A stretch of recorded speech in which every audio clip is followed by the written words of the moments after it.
교회는 살아계신 하나님의 진리의 기둥입니다. 교회는 그 진리를 튼튼하게 세우는 터가 되어서 예수 그리스도의 신부로서 티나 주름 잡힌 것이나 흠이 없이 주님 오실 그날까지 구원의 방주요 빛과 소금의 사명을 잘 감당하는 공동체가 되어야 합니다. 따라서 거룩한 교회 공동체는 그 공동체가 건강을 잘 유지해야 합니다. 여러분, 건강한 사람, 즉 면역력이 좋은 사람은 독감이 걸려있는 사람들의 모임에 다녀와도 쉽게 독감에 걸리지 않습니다. 하지만 건강하지 못한 사람은 병균의 침입을 막으려고 애써도 쉽게 그 몸에 병균이 침투할 수 있습니다. 그렇다면 우리가 건강한 교회를 유지하기 위해서 어떻게 해야 할까요? 여러분, 우리 예수님께서는 베드로의 신앙 고백을 들으시고 그 고백 위에 교회를 세우시겠다고 약속하시면서 이렇게 말씀하셨습니다. 마태복음 16장 18절 하반절에 우리 주님께서 이렇게 말씀합니다. 내가 이 반석 위에 내 교회를 세우리니 음부의 권세가 이기지 못하리라. 주님께서는 이렇게 말씀을 통해 우리를 방어해 주시고 보호해 주셨습니다. 그런데 이 말씀을 우리가 잘 묵상해 보면 그 말씀 속에는 음부의 권세가 늘 하나님의 교회 공동체를 노릴 수 있다는 말씀이 됩니다. 사탄은 오늘날 하나님 앞에 바로 서려는 우리를 세상의 온갖 방법을 동원하여 유혹하고 넘어지게 하려 한다는 것입니다. 그럼에도 불구하고 우리가 성령으로 충만함으로 영적으로 무장하게 되면 음부의 권세를 우리가 무너뜨릴 수 있고 오히려 우리는 그러한 모든 것들을 무찌를 수가 있습니다. 12년 동안 느헤미야는 산발락과 도비아의 음모와 핍박 그리고 유다 공동체를 무너뜨리라는 박해 속에서도 신앙 공동체를 세우는 일에 모든 헌신을 다했습니다. 백성들을 깨우치고 자신의 모든 재산과 지도력, 영적 헌신을 바쳐서 민족을 재건하는 일에 앞장섰습니다. 또한 학사 에스라를 통하여 영적 회개 운동을 벌이고 잘못된 것을 모두 바로잡아서 성전을 지키는 일을 행했습니다. 11조 생활과 제사장들을 바로 세우고 이방 신들을 섬기는 자가 가족 구성원으로 들어오게 된 잘못도 바로 잡았습니다. 그리고 나서 느헤미야가 12년 만에 페르시아의 아닥사스다 왕을 뵈러 페르시아로 갔다가 허락을 받고 다시 예루살렘으로 돌아오게 되었습니다. 그런데 겉모습의 성전은 하나도 변하지 않는 것 같은데 성전이 사유화되고 썩어 있는 것을 보게 된 것입니다. 잠깐 자리를 비우고 페르시아에 다녀온 사이 유다 공동체는 다시 이곳 저곳에서 균열이 생기고 틈이 벌어졌습니다. 그렇게 유다 공동체를 괴롭혔던 도비아가 제사장 엘리야십과 결탁하여 성전에 도비아를 위한 방을 마련해 주었습니다. 성전 제사에 필요한 물건들을 두어야 할 방을 암몬 사람 도비아를 위해서 내어준 것입니다. 이것은 당시 유다 공동체가 자신들의 정체성을 잃어버리고 있었다는 사실을 너무나도 명확하게 보여주는 사건이었습니다. 느헤미야가 잠시 떠나 있는 동안 말씀 앞에 회개하고 바로잡았던 그들의 신앙이 다시 모두 무너져 내리고 만 것입니다. 그래서 그들은 먼저 성전을 깨끗이 해야만 했습니다. 그래서 느헤미야는 도비아의 모든 세간을 성전 밖으로 다 내어 던지고 그 방을 청결하게 했습니다. 그리고 하나님의 젖의 그릇과 소재물과 유황을 다시 그리로 들여 놓았습니다. 그것이 어제 새벽까지 보았던 9절까지의 말씀입니다. 이제 오늘 본문 10절에서 14절에는 다시 무너져 내린 11조의 문제를 언급합니다. 또한 15절에서 22절에는 안식일을 철저하게 지키지 않는 것을 꾸짖습니다. 마지막으로 23절 이하 말씀에서는 신앙의 순결을 위해 이방인과의 결혼을 하지 말라고 지적하고 있습니다. 오늘은 그 중에서 11조와 안식일의 문제에 대해서 함께 살펴보고자 합니다. 먼저 느헤미야 13장 10절 11절 말씀을 다시 보겠습니다. 내가 또 알아본즉 레위 사람들이 받을 몫을 주지 아니하였으므로 그 직무를 행하는 레위 사람들과 노래하는 자들이 각각 자기 밭으로 도망하였기로 내가 모든 민장들을 꾸짖어 이르기를 하나님의 전이 어찌하여 버림바 되었느냐 하고 곧 레위 사람들을 불러 모아 다시 제자리에 세웠더니 느헤미야가 예루살렘을 떠난 후에 가장 먼저 발생한 일은 성전 봉사와 관련된 레위 사람들이 성전을 떠나 각각 자기 밭으로 도망했다는 것입니다. 왜 그들이 자신의 사명인 성전 봉사의 직무를 버리고 생업을 찾아 나섰습니까? 여러분, 레위인들은 전적으로 하나님의 일을 하면서 백성들이 바치는 11조로 생계를 유지해야 했지만 백성들이 11조를 제대로 바치지 않아 생계를 유지할 수 없었기 때문에 그들의 생업의 자리로 돌아간 것입니다. 과거 느헤미야는 예루살렘 성벽을 봉헌하고 유다 공동체를 회복하는 과정에서 레위인들이 받을 11조를 철저히 구별하여 제공했습니다. 그러나 느헤미야가 얼마간 페르시아의 귀환에 있는 동안 다시 예전처럼 돌아가 버린 것입니다. 제사장이 이방인 도비아를 성전에 드린 것처럼 레위인들에게 11조를 드리는 것도 중단해 버린 것입니다. 여러분, 이 사건을 보고 느헤미야는 도망간 레위인들을 꾸짖지 않고 모든 민장들을 꾸짖습니다. 분명 자신의 사명을 버리고 레위인들이 도망을 했는데 왜 느헤미야가 레위인이 아닌 민장들을, 지도자들을 꾸짖고 있습니까? 여러분, 우리가 성경에서 보는 것처럼 하나님은 처음 가나안 땅에서 12지파에게 땅을 분배할 때 레위 족속에게는 기업을 주시지 않으셨습니다. 여러분, 왜 그렇게 하셨습니까? 그들은 하나님이 기업이 되어야 했기 때문입니다. 그들은 하나님을 예배하며 섬기는 일로 사명을 받았습니다. 그래서 그들은 땅이 아닌 성전에 관련된 일로 섬기고 그리고 백성들이 드린 제물과 헌금을 통해 생활을 했습니다. 따라서 레위인들이 성전에서 섬기는 직분을 수행하지 않고 생계를 위해서 다른 일을 할 수밖에 없는 현실은 신앙 공동체의 회복을 위해 힘썼던 느헤미야에게 있어서는 용납할 수가 없는 일이었습니다. 그래서 느헤미야는 지도자들을 불러서 책망하고 레위인들을 소집하여 다시 성전 업무로 복귀하도록 조치한 것입니다. 그는 11조 제도를 다시 회복하고 레위인들에게 생계를 염려하지 않고 성전 봉사의 일에 전념하도록 한 것입니다. 여러분, 사람은 누구나 돈과 재물에 약합니다. 돈을 가져다 주면 누구든지 다 넘어갑니다. 이것이 돈의 위력입니다. 그래서 세상의 논리로 보면 돈이 하나님만큼 위대해 보입니다. 제 아무리 믿음이 강한 사람일지라도 돈의 유혹 앞에서는 한순간 무너지기 쉽습니다. 디모데전서 6장 10절에 바울 사도는 말씀합니다.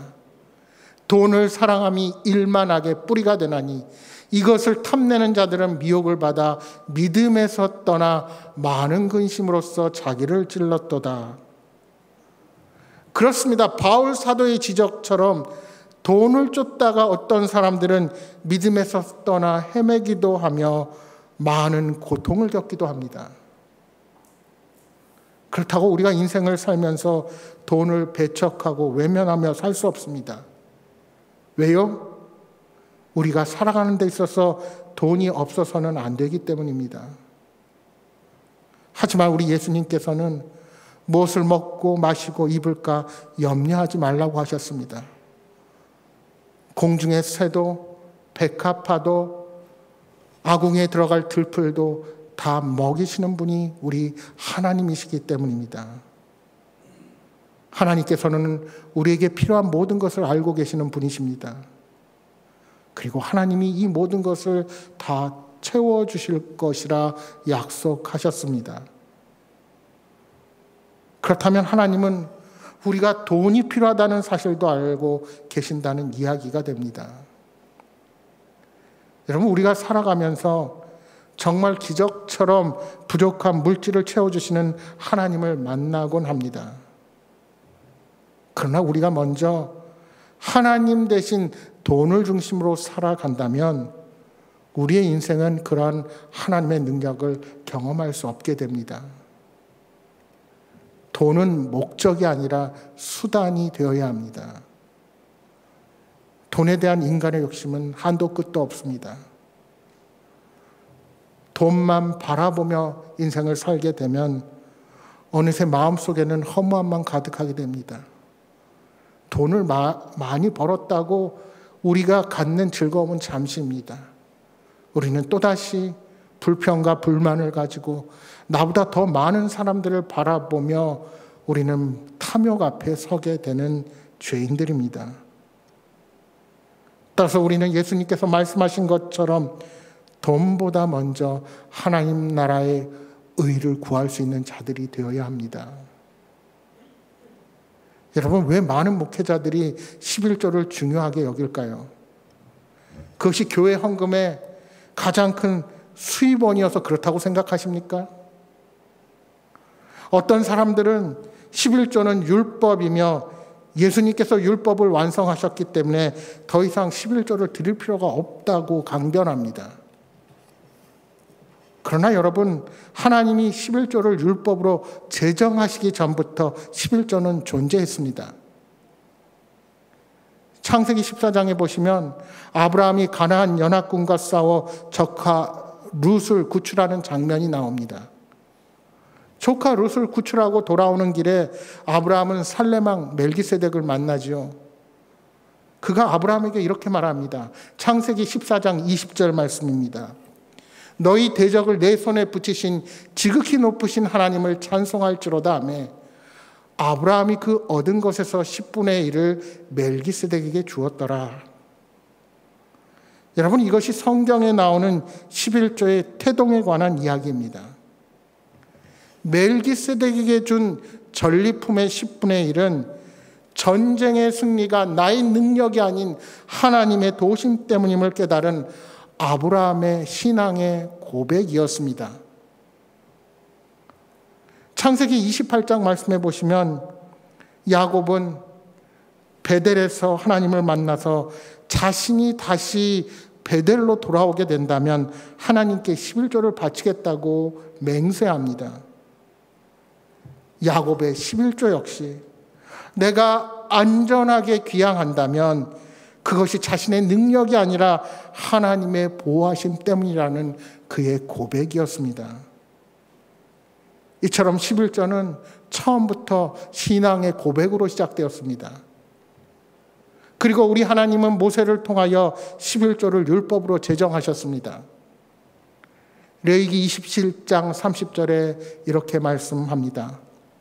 그 땅의 10분의 1, 곧 그 땅의 곡식이나 나무의 열매는 그 10분의 1은 여호와의 것이니 여호와의 성물이라. 율법에 따르면 이 11조는 제사장들과 예배를 지원하는 모든 일에 사용되었습니다. 그러면 우리 예수님은 11조에 대해 어떻게 가르치셨을까요? 마태복음 23장 23절에 우리 예수님께서 이렇게 말씀합니다. 화 있을진저 외식하는 서기관들과 바리새인들이여, 너희가 박하와 회양과 근처에 11조는 들이되 율법에 더 중한 바 정의와 긍휼과 믿음은 버렸도다. 그러나 이것도 행하고 저것도 버리지 말아야 할지니라. 이것도 행하고 저것도 버리지 말아야 할지니라. 예수님께서 바리새인들에게 꾸짖으시면서 말씀하셨습니다. 그들의 삶에는 종교적인 희생과 그 종교적인 의식이 넘쳐났습니다. 누가 봐도 떳떳하고 자랑스러웠습니다. 그러나 예수님은 11조라는 그릇에 담겨야 할 신앙의 핵심이 그들에게 없다고 질책하십니다. 그들에게는 정의가 없었고 긍휼이 없었고 믿음이 없다는 겁니다. 그러면서 우리 주님께서 분명히 말씀하십니다. 이것도 행하고 저것도 버리지 말아야 할 것이니라. 무슨 말씀입니까? 율법의 규정이라고 더 이상 필요 없다고 우리 주님께서 말씀하시지 않으셨습니다. 그들의 드림의 바른 자세를 말씀하셨지 11조를 폐하라고 말씀하시지 않으신 것입니다. 그렇다면 예수님 이후에 신약의 교회의 11조는 어떻게 이어졌을까요? 여러분, 이제 이방인들이 신앙을 갖게 되면서 유대인들에게 있던 이 율법을 그들이 배우지 않게 되니 율법 자체의 규범에 대해서는 관대해졌습니다. 그래서 신약 성경의 성도들이 11조를 드렸다는 구체적인 내용은 나오지 않습니다. 그러나 그들의 연보에 대해서는 자세하게 언급하고 있습니다. 고린도전서 4장 7절에 이렇게 말씀합니다. 누가 너를 남달리 구별하였느냐? 내게 있는 것 중에 받지 아니한 것이 무엇이냐? 내가 받았은즉 어찌하여 받지 아니한 것 같이 자랑하느냐? 내게 있는 것 중에 받지 아니한 것이 무엇이냐라는 말씀이 무엇을 뜻합니까? 연보의 정신은 오늘 내게 주어진 모든 것이 하나님의 것이라는 신앙의 고백이 담겨 있는 것입니다. 바로 그 헌금으로 우리 삶의 주인이 하나님이시라는 사실을 가르치는 레위인에 해당하는 사역자들을 돕고 어려운 자들을 구제하고 선교를 하게 된 것입니다. 고린도전서 9장 13절 14절에는 이렇게 말씀합니다. 성전의 일을 하는 이들은 성전에서 나는 것을 먹으며 제단에서 섬기는 이들은 제단과 함께 나누는 것을 너희가 알지 못하느냐? 이와 같이 주께서도 복음 전하는 자들이 복음으로 말미암아 살리라 명하셨느니라. 본래 구약시대 하나님께 드려진 제물 중 일부를 제사장의 몫으로 할당하여 생계를 유지할 수 있도록 하신 규정처럼 바울은 복음을 전하는 사역자가 그러한 제물의 일부를 통해 생계를 유지하는 것 자체가 하나님의 당연한 뜻이라고 말씀하고 있는 것입니다. 바울이 텐트를 만들면서 헌신했던 것은 그들에게 아무런 신앙의 기초가 없었기 때문이지 그런 것 자체를 하지 않아도 된다는 말이 결코 아니었습니다. 그래서 고린도전서 16장 2절에는 이렇게 말씀합니다. 매주 첫날에 너희 각 사람이 수입에 따라 모아두어서 내가 갈 때 연보를 하지 않게 하라. 무슨 말씀입니까? 바울은 소득에 비례해서 헌금하라고 말씀합니다. 여기서 매주 첫날이라는 것은 안식 후 첫날, 우리 그리스도인들이 지키게 된 주일을 말합니다. 이 주일 헌금을 의미하는 것입니다. 여기서 수입에 따라 드리는 헌금은 단순히 11조만을 의미하는 것이 아니라 11조를 포함한 모든 헌금을 의미한다 할 수 있습니다. 말라기 3장 7절 이하 9절에는 이렇게 말씀합니다.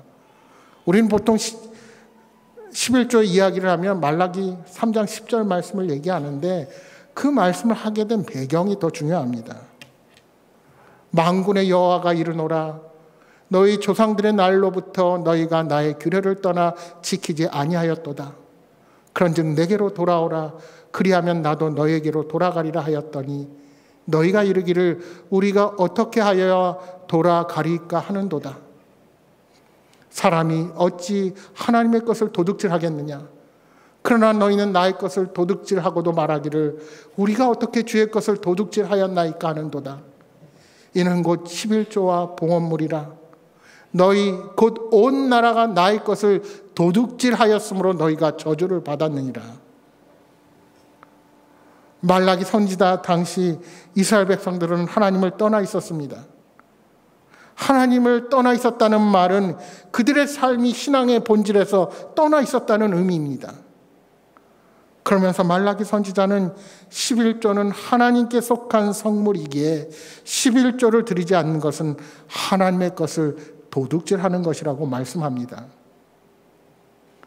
여러분, 11조를 철저히 드리는 삶이 절대적으로 하나님과 함께하는 삶은 아닐지라도 이스라엘이 하나님을 떠난 한 가지 증거로서 성경은 11조와 헌금을 올바로 드리지 않았다고 언급하고 있는 것입니다.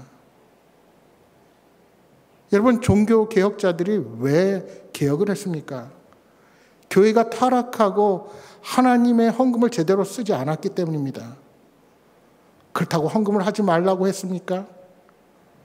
왜 루터와 웨슬레가 돈 지갑이 회개하지 않으면 진정한 회개가 아니다라고 말했을까요?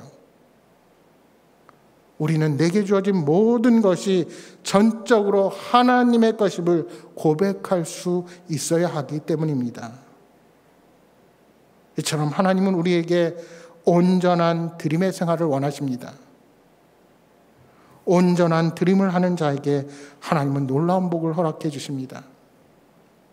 갈라디아서 6장 7절에 말씀합니다.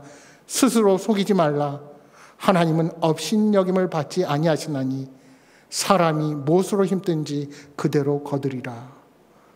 무엇으로 힘든지 그대로 거두리라. 여러분, 기억하십시오.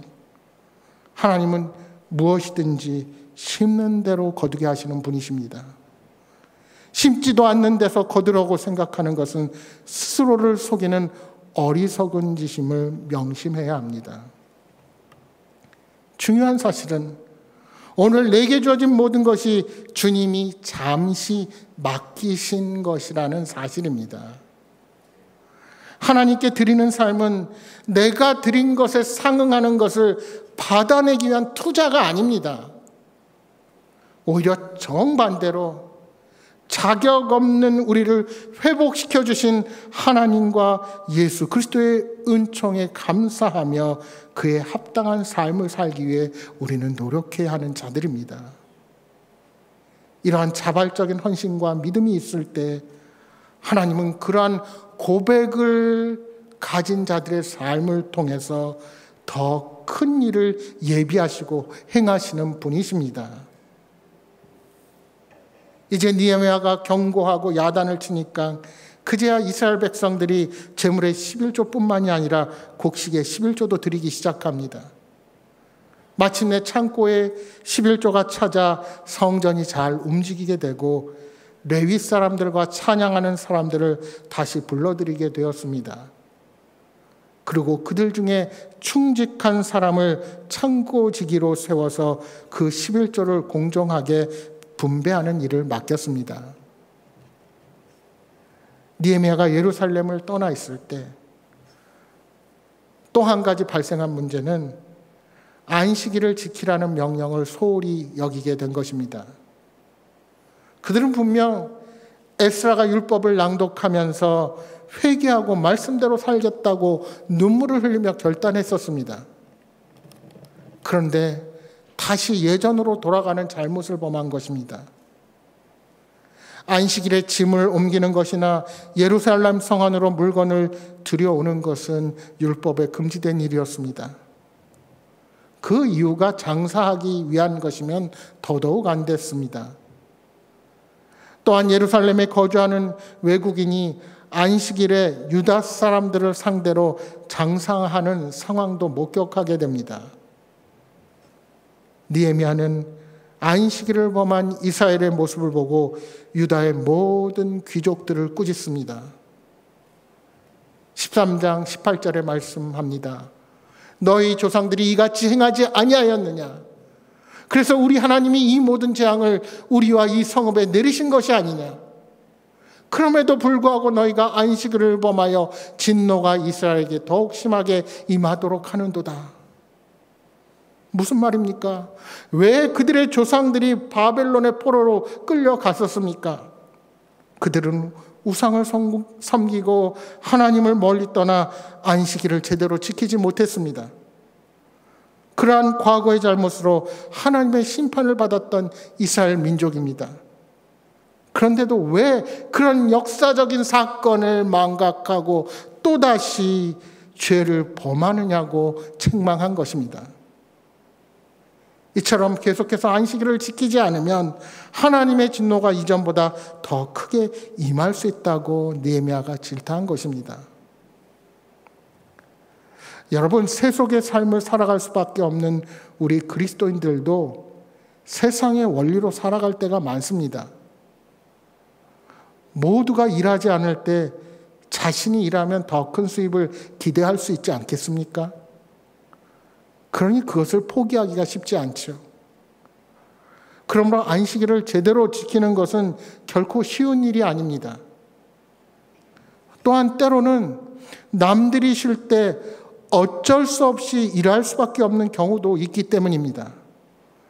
나라를 지키는 일, 우리가 모두 쉴 때 우리를 위해 봉사하고 서비스하는 일들, 아픈 사람의 병상을 지키는 일들, 이러한 각종 일들에 종사하는 경우는 우리가 정한 주일을 성수하기가 쉽지 않습니다.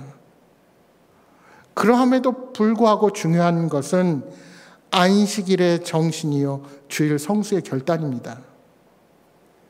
여러분, 하나님께서 우리를 쉬게 하심은 우리의 쾌락과 즐거움이 1차적인 목적이 아닙니다.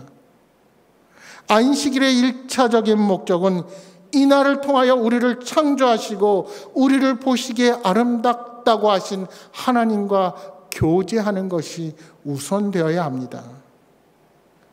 따라서 안식일은 모든 사람이 안식을 누리고 하나님의 형상으로서의 존엄성을 회복하는 날입니다. 그렇게 하나님은 안식일을 정하시고 아무도 일하지 못하게 하신 것입니다. 따라서 아무리 바쁘고 힘들어도 우리가 하던 일을 멈추고 하나님을 생각하며 그분과 교제하고 그분을 높여드리는 예배자로 서야 한다는 사실입니다. 그런데 일주일 중에 하루도 쉬지 않고 오로지 나의 수입만을 위해, 나의 유익만을 위해 살아가는 것은 결코 옳은 모습이 아닌 것입니다. 여러분, 우리는 안식일의 참 의미를 생각할 수 있어야 합니다. 우리 예수님께서도 안식일에 죽게 된 자를 그냥 내버려 두시지 않으셨습니다. 예수님은 안식일에 벼이삭을 베는 것, 먹는 것도 허락하셨습니다. 무엇보다도 인자는 안식일의 주인이라 말씀하셨습니다. 여러분, 사실 생각해 보면 오늘 우리가 다룬 두 가지 주제, 11조와 주일 성수의 문제는 신앙의 가장 기초적인 두 축이면서도 많은 사람들이 제대로 지키지 못하는 신앙의 두 주제이기도 합니다. 왜냐하면 이 두 주제는 우리에게 커다란 결단을 필요로 합니다. 그렇다고 큰 결단이 필요하니 나는 믿음이 적어서 지키지 못한다고 말씀하시겠습니까? 여러분, 왜 이 두 가지 주제가 우리 신앙의 가장 중요한 주제가 됩니까? 이 안에 무엇보다 우리의 신앙 고백이 담기기 때문입니다. 우리 삶의 모든 것의 주인이 하나님이라는 고백이 바로 이 두 가지 주제 안에 깊이 담겨 있습니다. 여러분, 11조가 왜 어렵습니까? 우리 자녀들이 나이가 들어감에 따라 들어가는 돈도 많습니다. 우리 부모님들은 연로해서 부모님들에게도 들어가는 돈이 생깁니다. 이 돈 아끼면 학원 한 군데 더 보낼 수 있고 좀 더 필요한 것도 구입할 수 있습니다. 그러니 결단과 마음이 없이는 불가능합니다. 주일 성수도 마찬가지 아닙니까? 사람들과의 관계를 위해, 비즈니스를 위해 분명 내가 시간을 내야 하는데 주일에 교회 안에 있다는 것은 나의 유익을 포기하지 않고서는 불가능합니다. 그러니 현실과 성경이 말하는 것은 분명 차이가 있고 세속을 살아가는 우리는 타협하며 살 수밖에 없다고 생각하게 되는 겁니다. 그러나 여러분, 진정한 교회 공동체의 힘은 여기서부터 시작됩니다. 여러분이 세상 사람과 똑같은 생각을 가지고 똑같이 사고하면 과연 하나님의 말씀이 어디서 힘을 발휘할 수 있겠습니까? 세상이 교회를 정죄하고 목회자를 비난할 때 여러분이 똑같이 교회를 비난하고 목회자를 정죄하면 과연 누가 교회를 거룩하게 보겠습니까? 여러분이 성경 말씀을 보고도 변화하지 않고 삶을 바꾸지 않는데 교회의 구별과 거룩됨은 도대체 어디서 드러나게 될까요? 나는 예외고 다른 사람들은 그렇게 변해야 합니까? 느헤미야는 그렇게 회개하고도 다시 예전으로 돌아가는 유다 백성들의 모습을 안타까워하며 하나님께 이렇게 기도합니다. 14절입니다. 내 하나님이여, 이 일로 말미암아 나를 기억하옵소서. 내 하나님의 전과 그 모든 직무를 위하여 내가 행한 선한 일을 도말하지 마옵소서. 22절에는 이렇게 기도합니다. 내가 또 레위 사람들에게 몸을 정결하게 하고 와서 성문을 지켜서 안식일을 거룩하게 하라 하였느니라. 내 하나님이여, 나를 위하여 이 일도 기억하시옵고 주의 크신 은혜대로 나를 아끼시옵소서. 그가 기억해달라고 하는 것은 무엇일까요? 비록 이스라엘이 연약하여 말씀 앞에서 쉽게 무너지고 죄악의 모습으로 돌아갈지라도 다시 주 앞에 바로 서려는 노력을 잊지 말아 달라는 것입니다.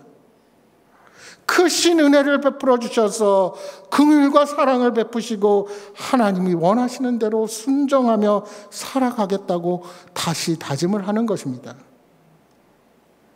사랑하는 여러분, 하나님은 오늘 우리에게 대단한 것을 요구하지 않으십니다. 우리의 매일의 예배, 주님과의 교제, 조그마한 헌신을 요구하십니다. 연약한 죄인이어서 주님이 원하시는 뜻을 어기고 나의 이기심으로 살아가는 자들이지만 다시 돌이켜서 하나님의 말씀에 순종하겠다는 결단을 기대하십니다. 변화의 능력은 주님을 전적으로 의지할 때 나타납니다. 바라기는 조그마한 성과에 교만해지지 말고 또한 작은 욕심 앞에 무너지는 우리들의 연약함을 주님 앞에 맡기십시오. 우리의 부족함을 고백하며 주님을 의지하십시오.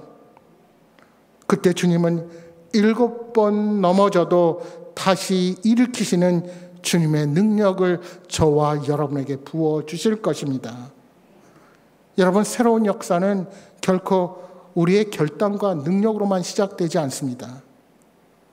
오직 우리를 포기하지 않으시는 우리 주님의 은혜를 붙잡고 다시 일어서서 힘차게 믿음의 길을 걸어가시는 여러분 모두가 되시기를 주님의 이름으로 축복합니다.